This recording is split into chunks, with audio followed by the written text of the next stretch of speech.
दुनिया भर में कोरोना वायरस के फैलाव की वजह से सख्त फैसले सामने आ रहे हैं। सिंध हुकूमत मुसलसल सख्त इकदाम उठा रही है। पहले सिंध हुकूमत ने लॉकडाउन का फैसला किया और अब आज सिंध हुकूमत ने रात 8 बजे से सुबह 8 बजे तक तमाम दुकानें बंद करने का ऐलान कर दिया है।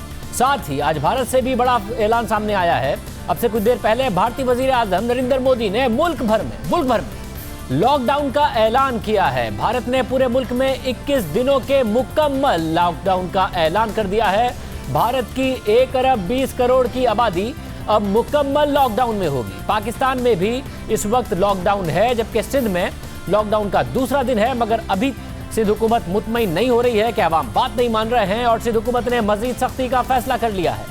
अब से कुछ देर पहले सिंध के वजीर इत्तलात नासिर हुसैन शाह का बयान सामने आया, जिसके मुताबिक सुबह 8 से रात 8 बजे शहर में मौसर लॉकडाउन करने की हिदायत की है, जबकि रात 8 बजे से सुबह 8 बजे तक तमाम दुकानें बंद रहेंगी। सिर्फ मेडिकल स्टोर खुले रहेंगे, जबकि अस्पताल 24 घंटे काम करते रहेंगे। नासिर हुसैन शाह ने बताया कि वजीर आला सिंध ने शोबा बैंकिंग को सिर्फ जरूरी ब्रांचेस खोलने की हिदायत की है। सिंध हुकूमत मुसलसल सख्त फैसले कर रही है। क्या वजह हुई कि 24 घंटे के अंदर इसको मजीद लॉकडाउन को सख्त किया गया है? सिंध के वजीर इत्तलात नासिर हुसैन शाह साहब हमारे साथ मौजूद हैं। शाह साहब बहुत शुक्रिया। शाह साहब आपका बयान हमने अवाम को बताया, क्या वजह हुई है कि और ज्यादा सख्त कर रहे हैं आप लॉकडाउन को? बिस्मिल्लाहिर्रहमानिर्रहीम, अल्लाहुम्मा सल्ली अला मुहम्मद व आले मुहम्मद। देखिए, ये बड़े सख्त फैसले हैं और हमने खुशी से नहीं किए, लेकिन अपने लोगों के तहफ़्फ़ुज़ और बचाव के लिए किए हैं कि वो खुद भी बचें, अपनों को भी बचाएं। लॉकडाउन पे बहुत अच्छा असर हुआ है, उसका बहुत जगहों पे इम्प्लीमेंट हुआ है, लेकिन अभी भी शिकायत है कि 20-25% इस पर अमल नहीं हुआ। इसीलिए उसको मजीद बेहतर करने के लिए ये कहा गया है कि रात 8 बजे से सुबह 8 बजे तक सिवाय हॉस्पिटल्स और मेडिकल स्टोर्स के बाकी सब बंद होंगे, और सुबह 8 बजे से शाम 8 बजे तक जो ग्रोसरी, जनरल स्टोर या परचून की दुकानें या जो पहले जिनको इजाजत दी गई थी वो खुले रहेंगे, और जो लोगों ज्यादा भीड़ करते हैं उन पर ज्यादा सख्ती की जाएगी। हमने आपके तवस्सुत से भी मैं अर्ज कर रहा हूँ, हाथ जोड़कर उनको गुजारिश कर रहा हूँ कि खुदारा खुद भी बचें, अपनों को बचाएं।